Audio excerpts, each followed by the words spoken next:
Sunday, Monday, and Thursday. All right. And here we are for a Thursday episode of Dualistic Unity Raw. I have no idea what the hell we're going to talk about today. Obviously, we're going to talk about the upcoming Netherlands retreat because I'm leaving in 7 days. 7 days from now, I will be leaving my home with my daughter, taking a ferry, going to Vancouver, spending the night hanging out, and then taking a long flight halfway across the country, and then taking another long flight across an ocean to a country on a side of this giant rock that I have never seen. I'm very excited about that. I really do think about it like that. Like I really do look at myself as sitting on this ball that's spinning and going through space. And I've only ever seen like one side. It's kind of unsatisfying, almost like being on one side of a mountain and never seeing the other side. For the entirety of your life, you'd be like, what the hell is over there? Right. So I know it's going to be, more of what's over here, sure, but slightly different variation, slightly different language, different history. It's going to be crazy. It's going to be so much fun. As you can tell, I'm going to be thoroughly in my element just with all of this new stuff and history and just human goodness in general of just interest. So if you can join us in the Netherlands, I definitely recommend you do. I know we're getting close to the event now, but there are still a few tickets left. There are a few third floor tickets left, which is really exciting because those tickets are everything that we've been striving for since we started retreats. And I mean that because one thing about the retreats is that they're not easy to pull off, and we have basically no markup on them whatsoever. We just want to make sure that they happen. And so it's always difficult because the ticket prices have to be at a certain level in order to make these events even possible. And so we went for a larger venue this time, specifically so that way we could lower the overall ticket price for everybody over the full 9 days. And these third floor tickets, they're a fantastic deal. It's less than $2,000. You get the full 9-day experience. It's fucking crazy. I'm so excited just to be able to offer that. There are still a few of those left. There are also semi-private rooms on the second floor, and there's an elevator to that second floor if anybody has mobility problems. And every semi-private room has its own bathroom and its own shower, which is also very exciting to me because I don't know if you've ever contemplated the idea of sharing 1 or 2 bathrooms among 20 or 30 people, but that's a terrifying thought to me. It's a terrifying thought to me, especially just because of me. Yeah, and on top of all of that, we're in Europe. So if you're in Europe, we're probably not going to be there for a little while. So that's about to be.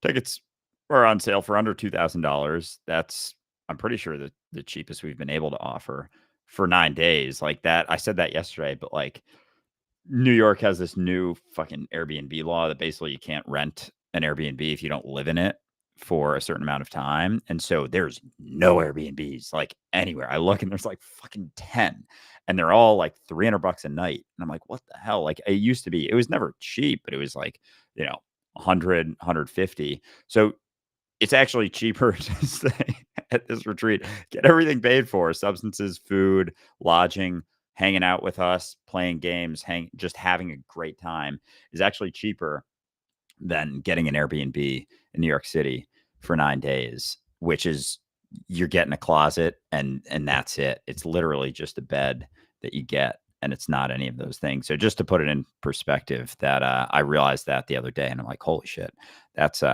pretty cool. That's pretty awesome. And then if you add in a Patreon discount, it's like, oh wow. So in Europe for maybe the last time in a little bit while, very, very reasonable ticket prices, and it's 18 plus, which we can't offer in Canada or the US because Canada is 19 plus and the US is 21 plus. So if you're within that realm range, teetering on the edge, it's you can see some of my videos. I read off some reviews. We have stories where we post the reviews, and they're the retreats can be very life-changing because it allows you to, see sides of yourself that you can't see when you're getting influenced left and right by people in your life and going through your life and kind of in this sort of track and feeling like, oh, will I ever be able to change? Like, I don't know what's going on. I'm trying to figure out things. I'm looking for, clarity on a certain perspective, or looking for, just maybe an opportunity to see things differently. And it's not the easiest thing to do when you're going through the same sort of experiences left and right with the same sort of people all the time. So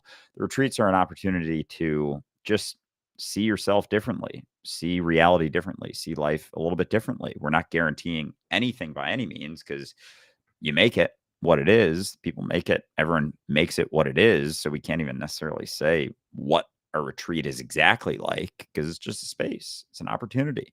It's an opportunity to see things a little bit differently. So it's I'm fucking pumped for it. It's coming up very soon, and I have some things, but yeah, wanted to get out the yeah, just how I excited. appreciate that. Yeah. I just want to take a moment here for anybody who's watching the video to just look over at that picture that's currently on the side of the screen of our Netherlands retreat. See that property? That is a massive property that's surrounded by like woodland and a quiet road. And we're going to be walking a little parade of all of our DU community down that walk right there, down that driveway in a week. In a little bit over a week. And I know, because we love these walks. These walks are probably some of the best parts of our retreats, when we all just go for a wander, we talk, we migrate from group to group, and it's just intelligence in flow. I'm so stoked. This is going to be a lot of fun. Again, we are picking everybody up 4 p.m. at the Amsterdam airport in our bus. As far as I know, they should be holding up a DU logo to let us know which bus is ours, which is also pretty cool. I'm not gonna lie, but yeah, that's a bit. That's a bit. That's more or less all I wanted to talk about in terms of. That is a bit. That's more or less all I wanted to talk about in terms of the Netherlands retreat. But I did want to say to everyone as a whole, everybody who's been on the Discord, everybody who's been contributing to the Patreon groups, everybody who's leaving comments on our Instagram, and I've noticed a lot of people lately have been picking up clips of the show, sharing it on social media, or just sharing it on their stories. And I just want to say thank you. It means a lot to us. We don't have a huge budget, as I've said. Like we're very much just shoestringing this along because we love to do it, for sure. So we don't put much into advertising. We don't really put anything into advertising. And so each and every drop makes a difference. Each and every time you spread the word, you tell someone, you share it on social media, you leave a comment, something like that. It helps. It helps more than you know. And so I just want to say thank you for that. If you are using a podcast platform like Apple or Spotify, and it allows you to leave a review for Dualistic Unity, also super helpful. And we really appreciate that as well. But more or less, I'm just feeling super grateful for everything that everybody has helped us accomplish over the last 2 years. Like it is crazy to me that we are coming up to a second retreat, or a third 9-day retreat, but that we're coming up to our second year of retreats. This is going to be the start of our second year of retreats. And we're already off to a start with 2 retreats scheduled first thing in 2024. Like this is becoming something that's growing. We're not far away from larger events. We're not farther away from a DU comedy night. Wouldn't that be fun? I think that'd be a lot of fun. Just have a lot of really conscious comedians come down, shoot the shit, do their set, and just be actually appreciated by people who get their humor. That'd be so much fun. Oh yeah, that'd be a fucking blast. And yeah, I can't say how grateful and appreciative we are for all of the help and support. There's been so many people who have just offered a helping hand, and some people in particular that offered a couple helping hands despite supposedly only having 2. So yeah, it's greatly appreciated, and yeah, you know who you are. So yeah, we love you very much, and couldn't be more appreciative of everything that that everyone's willing to offer in their time and whatnot. So yeah, thank you. Something I wanted to get into was, so I've been posting more cannabis content recently, and I've been having fun with it. Just kind of posting, not, and I'll mix in the videos here and there where it's, the stuff I used to post very, very consistently with walking around and sharing a perspective or a thought.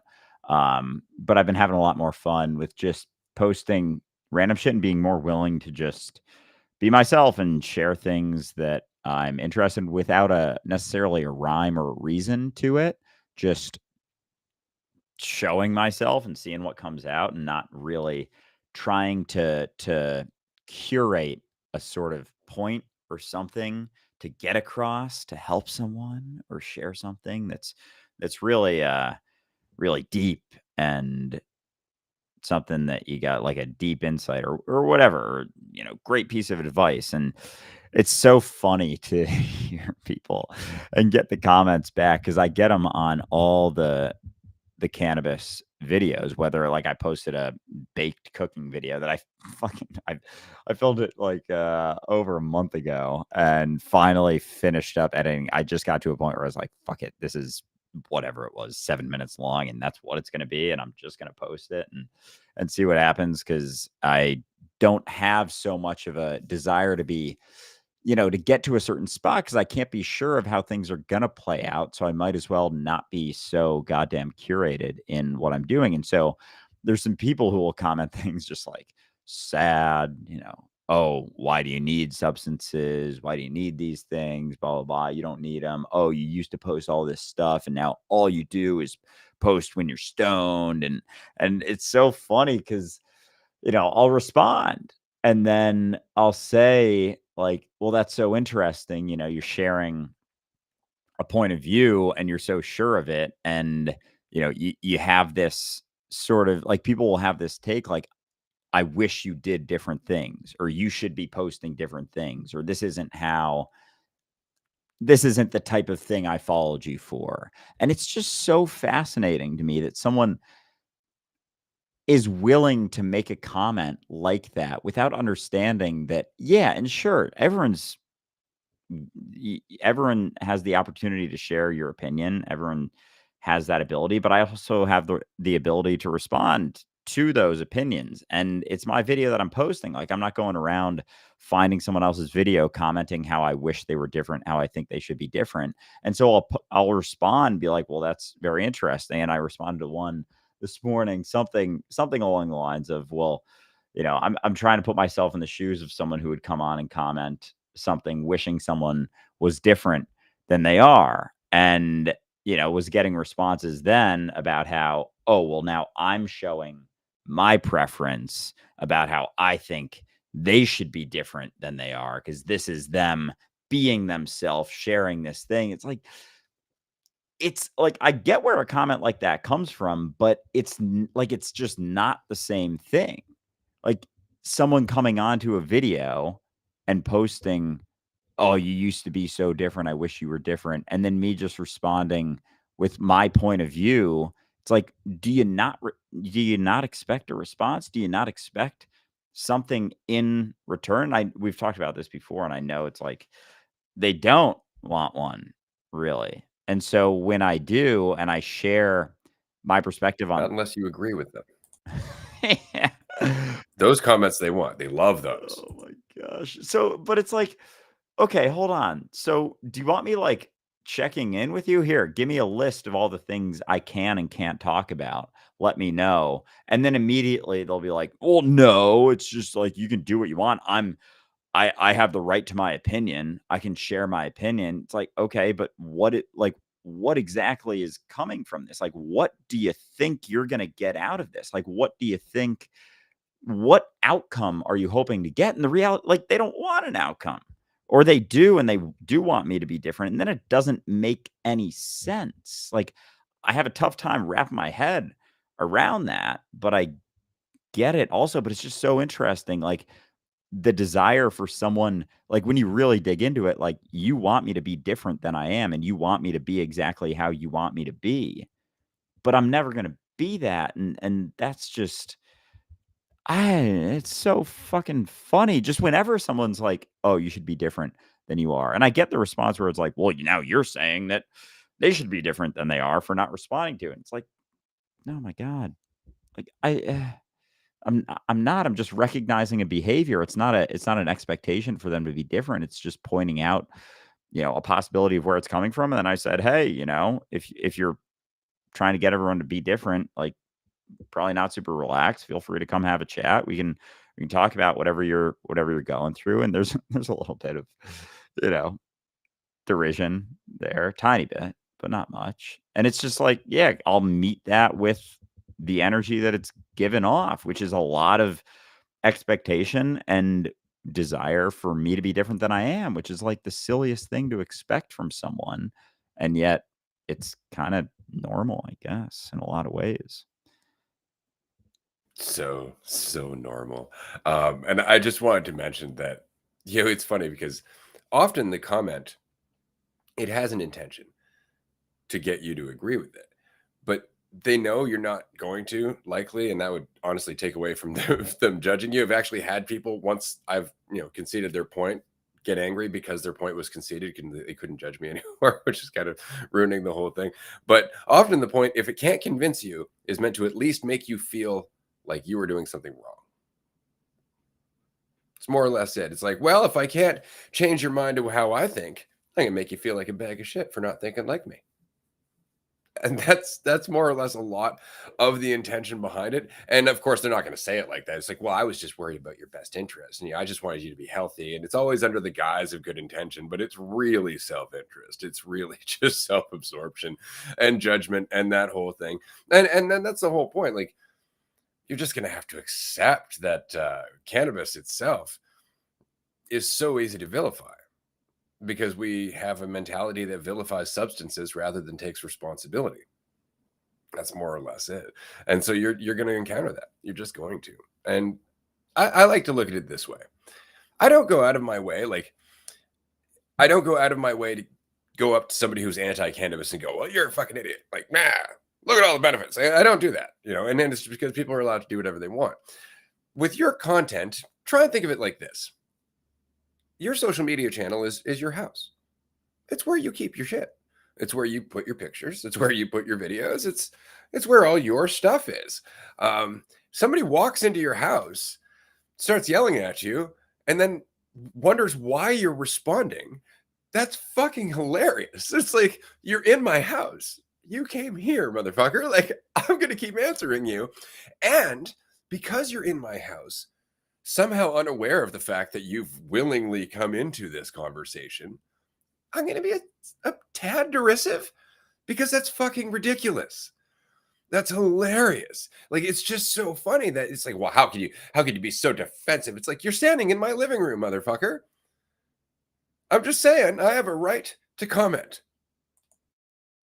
I love that. When you put it that way, it's straight up insanity, because that's not that different. And it's funny too, because like I post cannabis stuff and like weed still makes me uncomfortable. Like I still have a lot, like when shit comes up, like I still, if I had to choose, like, and I actually don't know what I would choose exactly, but if I had to choose, like, go into every situation baked out of my mind or go into every situation sober for the rest of my life, like at this point, a part of me is like, why do you think you can't handle being high? But then I'm like, yeah, in terms of comfortability, like I would choose being sober the whole time, like straight up. But so I smoke weed with it, not like with a specific intention, but knowing that it's good for me in a sense. And it's so funny how it's pitched as this thing that's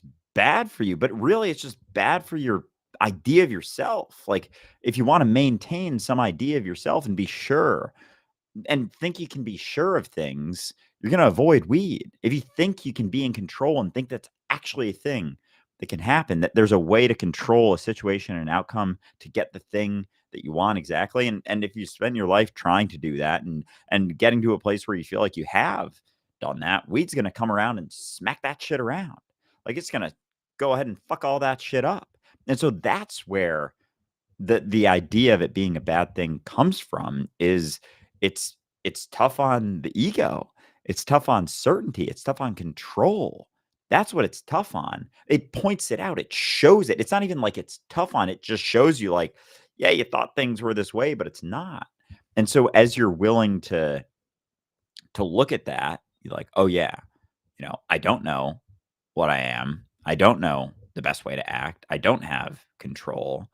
Like I can't. And even with the I posted a video this morning just about how, if you're feeling like you're in a rut, if you feeling like you're in a funk, like it can help to remember that you don't know that. And as soon as you think that you have this idea of like, oh, I'm feeling this thing, and like I know that it's anxiety, and therefore, you have the story that comes with it.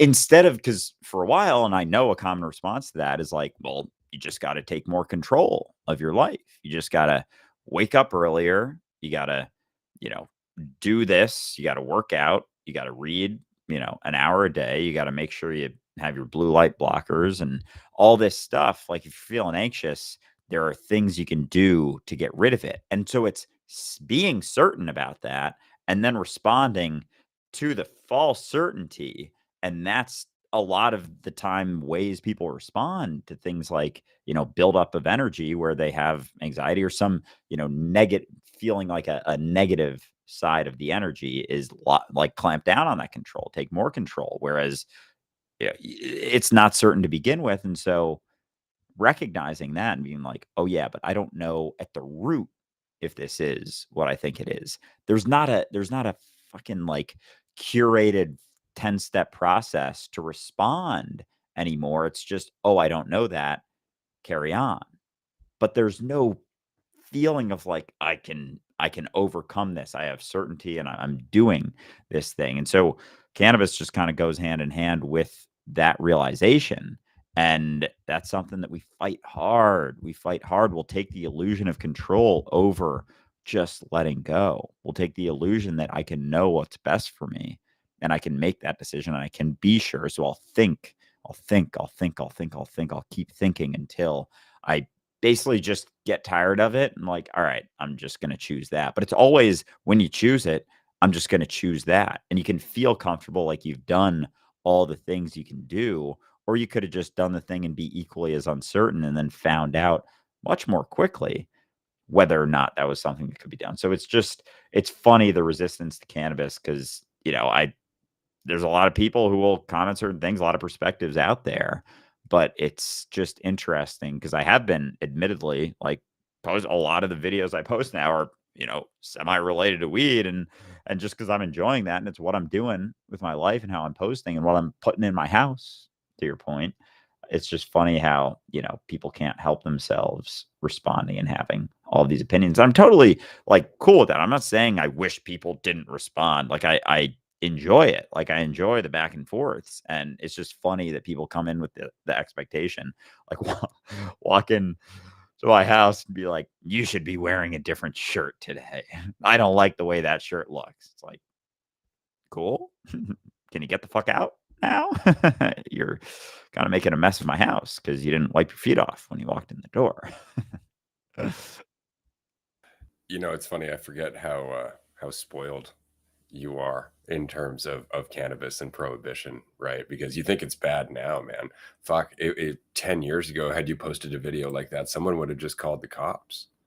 Like somebody would just found a way to fuck you over and make you pay for doing the thing that they say is wrong. And it really was like that. It really was like that. This is something that we're finally getting out of now that legalization is happening in North America. But even in states where it's not legal, like you can still feel that pressure.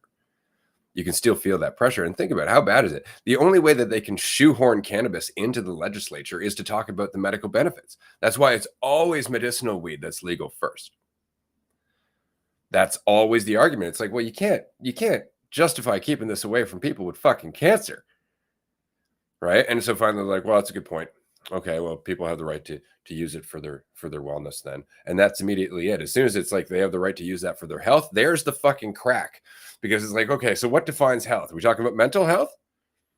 Right? Are we talking about like our average day-to-day stresses? What are we talking about? Because I mean, that's what we use alcohol for, right? And so it's really important to recognize that often you are not, in fact, getting blowback for cannabis, but blowback for relaxation in a way that's not understood to them. These are people who are usually obsessed with control. Obviously, through just by virtue of them telling you what to do, these are people who are obsessed with control. The idea of just relaxing, living your life, enjoying the moment for you seems counterintuitive and totally non-productive to them. Like, you're just a waste of fucking space. What are you doing for society? What are you doing for me? Do you hear the control? Do you hear the expectation, the entitlement? Right? Why aren't you living up to my expectations? Like, why aren't you living your life? The fuck? Like, why are you worried about me? Do your own thing. And that's it. And so normally these people are just obsessed with control, and cannabis just fucking undercuts that. So a lot of these people have either never tried cannabis or tried it and had a quote unquote bad trip because that sense of control just gone. And they would have panicked. Right. And so obviously it's bad for you, or they'll cherry pick some person that they know that smokes weed and doesn't do anything. And they'll make that like the worst case scenario. Obviously, everybody who smokes weed just lies around on their couch all day. Obviously, it's like, oh man, and it's just assumptions. That's really all it is. But it's a resistance to self-acceptance. It's a resistance to relaxation. It's a resistance to not having control. That's really what it is. And again, you can tell that just by virtue of them telling you what to do. Like, that's the whole point. So the issue is not cannabis, it's that you're doing something that they're not doing. Because, and I can promise you, almost all of them drink. And it's so interesting because they would be like, well, yeah, but that's legal, and it's just, yeah, and it's worse for your brain, it's worse for your body, it's worse for freaking everything, in general, and it's way easier to take to excess. Way easier. Like, you can smoke weed all fucking day, you're just gonna take a nap. That is all you're going to do. So yeah, it really helps to just remember that. Like, it really is just that resistance to relaxation, resistance to acceptance as well, to a very large degree.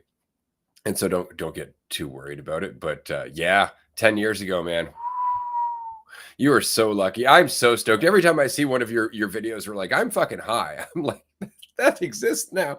I'm so happy about it. Because again, at one point, man, like, it was ugly. It was ugly for no good reason. Can you imagine how frustrating it was then? You think it's frustrating now. It hasn't changed. It's the same fucking plant, right? It's the same plant. People have been making this point for 50 years at least. And it's been met with not just resistance, but violent, angry, judgmental resistance, with the threat of incarceration. That's even worse. And so, yeah, no, now it's like, what? Oh, you're going to judge me? Yeah, hold on. Keep going.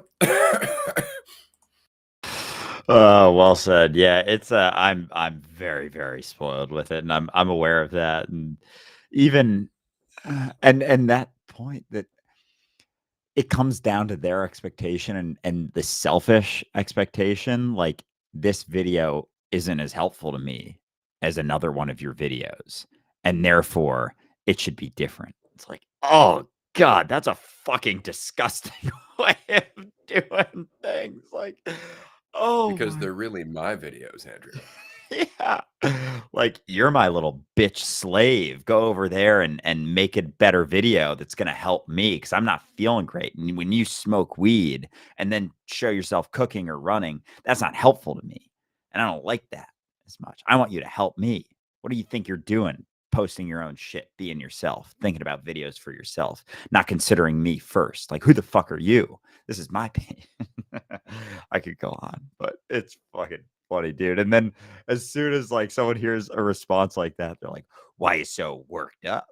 Why are you so angry about it? I thought weed made you calm. Like, where is that stress coming from?" It's like, oh. See, and there's that lack of responsibility, right? I thought weed made you calm. It's like, really? I thought sobriety made you clear. Yeah.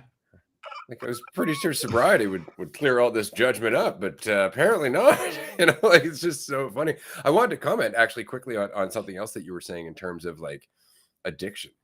Like, oh, if you're using it all the time, obviously it's an addiction. Hold on, I need some coffee. Wait, later on, I'm going to go and have some, I'm going to have my bowl of cereal with milk. And, I'm going to do the same thing I did yesterday. And I'm going to eat the same meals I've been eating for the last 5 years, going to the same places, talking to the same people, and thinking the same way. But, if you smoke weed too much, that's obviously an addiction. Holy shit. We're addicted to certainty and avoiding change, resisting change, like fighting change, addicted to maintaining the same fucking idea of myself every single goddamn day, maintaining the same story. It's like, oh, I'm feeling things change. I need to maintain this. Oh, I don't like this. I'm uncomfortable right now. I don't want to look at the discomfort, so I'm going to drink and suppress it. I'm going to fight that feeling. And even that, like, as much as like I've been noticing more and more and just realizing how much alcohol has been a crutch for me and throughout my life in social situations, just how much it is in general for our society. Like, it's a shortcut. It's a way to avoid the discomfort. And I've been, when I go out more, like, I'll smoke a little bit of weed, maybe have a couple drinks if someone's got like now as I'm sharing things, I'm like, oh fuck. Sometimes I do take a bunch of different things, but it's not an like recently went out with some friends and some of them had like a mushroom chocolate bar. So I took a couple pieces of that, like smoked a little bit of weed and had like, I don't know, 3 or 4 drinks over the course of like 10 hours and felt way better than, when I was in college, it would be like, 10 drinks and I feel miserable afterwards, after all that. Whereas, having a couple of things that all sort of supplement each other in different ways, like I wake up feeling great, especially when because the priority is more the weed and like bit of mushrooms and like a couple drinks, but it's not, overly that by any means. And so it's funny how much will just because of the substance thing, like we'll have idea of certain substances and ideas of other substances that aren't the case. Like our world is riddled with caffeine and booze. Like and because that's the priority is productivity and then suppression. Basically. It's like doing things, contributing in the way that I think is best to contribute, which is always just focused on the contribution to myself, because contributing to a society that's, becoming more and more divisive, derisive, pushing that for myself, it's like contribution to society. I've heard that before. And I heard that when, towards the end of college, like a lot of kids at the school I went to would have a job lined up. Like before our senior year. Like they would have things and I got into that, like try to figure something out, I was getting really stressed about it. And then I was like, you know what? I'm gonna get through graduation. I'm gonna find something and there's things out there and I'll figure it out. And I had a couple conversations with people like, oh, you're not worried about it? But like, what about contributing to society? Like, are you not gonna contribute right away? And I'm like, what? Like, is that really why you're doing that? Is that why you got a job to contribute to society, or is it to for yourself? Like to do things for yourself. And so there's all of these convoluted sort of ideas going around and just these stigmas that people don't want to look at. And that like with the the addiction, those are some great fucking points, by the way. Because we think it's just addiction to a substance. But as I was saying before, like I can't be addicted to cannabis because I have a resistance to doing it sometimes. Like I have a resistance when I'm like, I'm feeling pretty comfortable right now. I should go smoke some weed to get a little bit less comfortable, to be a little bit less sure of things. It's like an anti-addiction. Like I do it almost because I don't want to in a lot of ways. And I'm like, I don't feel like smoking weed right now. I feel like I shouldn't. Like after this call, I probably will going into our Patreon call, smoke a little bit more. And it's not because I'm like, that's gonna help me do like feel better on the call. It's like I'm going to feel way less comfortable and way less certain about things and probably have a lot of thoughts that aren't coming up right now come up because right now I'm not as high as I'll probably be in a bit. And it's just funny how we want to pin it on this substance as being the thing as opposed to, as you said, as opposed to responsibility, as opposed to taking responsibility for myself, my experience right now, and my response to the thing. Because we think that the substance is going to have a guaranteed reaction. And that's the thing that people don't want to look at with cannabis is that it entirely depends on your mentality.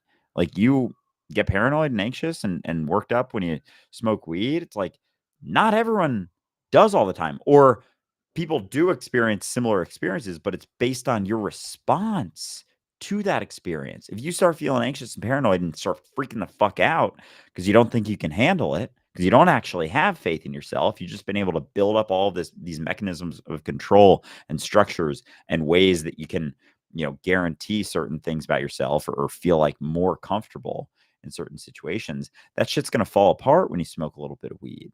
But if you do actually have faith in yourself and you're like, yeah, I can feel paranoid and uncomfortable and still be all right and still face the day, then that's on you. But it's all your response to how you're feeling. But we think that, this pill is going to do this. This pill is going to have this impact. This drink is going to have this impact.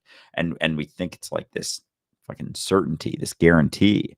And something like cannabis and mushrooms, like they don't have those guarantees. You don't really know what you're going to get when you take them. But being willing to face something, face uncertainty, just like we're doing all the fucking time with our lives, and go through it and be like, yeah, I don't have to fight this. Like, then you can do all right with it. But if you're not willing to do that and be okay with that, like, you're going to have a really rough time. But it's just showing you what's in there every single time. Yeah, I would agree. And I would say I agree that you're not addicted to weed, because there have been long periods where you just went without and I've never heard you bitch about it. So there's that. But yeah, it's really interesting in general, just because again, it's that resistance to just relaxing. That's really all it is. And I would say that a big part of that is just, well, I said it earlier, it's that need for control. Because one thing I enjoy about the experience of cannabis is the experience of shooting from the hip.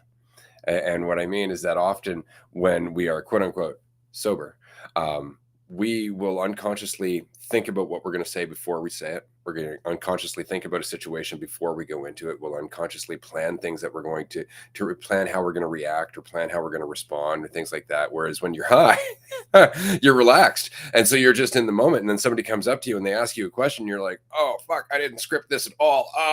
And then you just shoot from the hip. And it takes a lot of courage to do that. It takes a lot of faith in yourself to do that, because you're so used to pre-scripting things. You're so used to it. Like, hold on, let me consider how I'm going to come across. Let me consider how you're going to perceive me after. Let me consider where this conversation is going to go, rather than just, well, let me just express what I am. Let me just express what I am. And that's the value in that. And you can do that without cannabis, sure. But how many people are that relaxed where they're not thinking about what's going to happen next? Right. And that's the thing, is that you can learn a lot from cannabis, unless you think it's the cannabis that's doing the work, because it will only have that effect on you for so long. As soon as you start leaning on it for that effect starts to disappear. You have to relax. Cannabis will help facilitate that, in the same way that opening a window will help clear a fart out of the room. But you're still in the room. You don't have to enjoy the room just because the air has been cleared for a little bit. You can keep farting. Right. So that's kind of the point. It's what you do with the substance. It's what you do with your state of mind. It's what you do with this moment here and now. And that's always true. But if you have a tendency of getting caught up in the illusion of control, a substance like cannabis is going to come and remind you don't have any. And that, more importantly, that's not the priority. That is the nice thing about cannabis and even psychedelics, is that they reprioritize what life is about for you. They remind you, oh shit, there's something happening right now. And that's where your perception shifts. But the rest of the time, you're like, oh, what's happening in the future? What happened in the past? You're caught up in this idea of where you were, where you're going, and how you're going to get there. And there's no relaxation in that. A lot of control, though.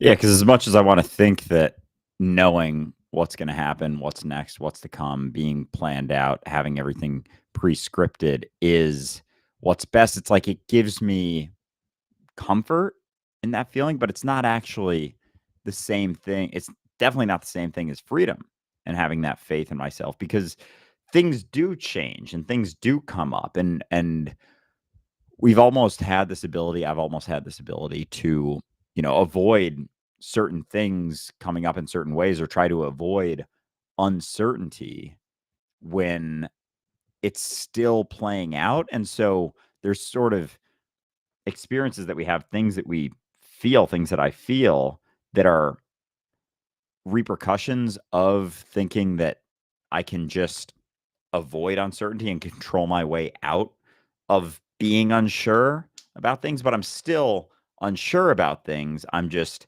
able to sort of maintain this perception that I do have it and that I do know. And through that, then I feel better. But it doesn't get it doesn't actually prioritize my experience right now. It's not prioritizing my experience right now, like avoiding being myself right now, so that I can feel a little bit better about things. And so when I'm high, it's like I'm not able to have that as much. And so it's either freak out, resist, fight it, or let go of the idea that I could have that it does guarantee anything, that there is a way to curate myself into being the thing that I want to be, being seen in the way that I want to be seen, just because I'm more comfortable in seeing myself in that way, because that's the familiar, the sober perception with all of the perceived pros and cons, or positives and negatives, or however you want to categorize any of those things, is the familiar perspective, even if it includes all of these negative ideas about myself. It's still the familiar, whereas that all kind of gets stripped and cut. Or there's the concern that, oh, if I don't have this control, then all of these things will play out in the way that I'm afraid of them playing out, as opposed to just recognizing, yeah, but I have the ability to respond right now. I have influence right now. I can do what I want and respond to the situation right now. I don't need to maintain some idea of control as I go through things to express what I am right now. But I can avoid expressing what I am right now through thinking that I can be sure about things. And so it's just funny how, with the podcast and stuff, like I don't even remember like how often I smoked through the first year, but it was not that often, whereas now I smoke way more. And so I feel like there's like I'm not always as sure of things, which is correct, but it's funny how, the memories of it, like, oh, I feel like I was more on top of things sometimes, like in episodes or responding to things, because there's a comfort in the familiar, but there's less almost less,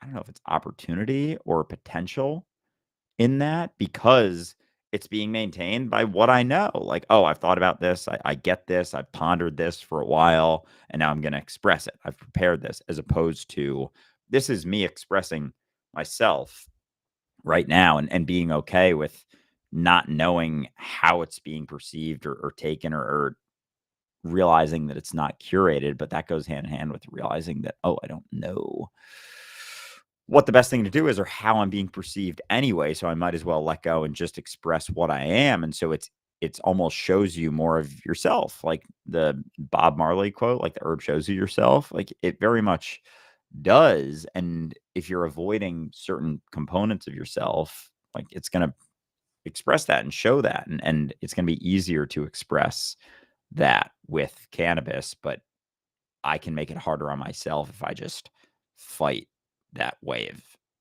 existing, and being sober is a means of, like, an addictive way of suppressing certain sides of yourself.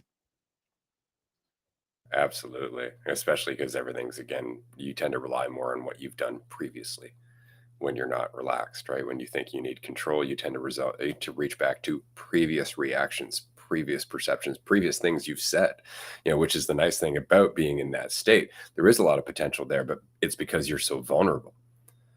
It's because in that state of vulnerability, you're like, I don't know what to talk about. I'm going to talk about not knowing what to talk about. And all of a sudden there's a whole new insight there. And it's just because otherwise you'd been like, well, it'd be stupid to say, I don't know what to talk about. And you try to control it because you'd be trying to control that perception of you. Just wanted to say thank you to everybody who could join us today. We're going to be continuing on in Patreon in 15 minutes. It's tier 2 call today. Likewise, our regular Sunday call. We usually have tier 2 call and tier 3 call on Sunday. Those are rescheduled this week. We have our tier 2 call tomorrow at 1:30 Eastern time. You can join us there. Or Saturday, we're going to be doing our tier 2 or our tier 3 2-hour exclusive group. That'll be at 1 p.m. Eastern time on Saturday, so you can join us there. But aside from that, we're going to wrap this up here. Do join us on Patreon, patreon.com/dualistic unity. We always appreciate the discussion because it's just more of this. As is normally what I do. I'm going to go and smoke a big joint. And then we're going to continue in the group after this. Because again, I have no qualms with the fact that because I can do shit stoned that most people have problems doing sober. And it's because I don't make the excuse. I don't make the excuse. And I will take some credit for the fact that you smoke more weed now. And it's simply because when you and I first started hanging out, I made it very clear a lot of weed ain't going to hurt you. It's not this big thing that's in your head. You can smoke it all day long and it won't make a fucking difference. Most people don't even know I'm high, right? And it's just because I'm not sitting there going, oh God, I'm high. Oh God, I'm high. I just relax, which is the whole fucking point.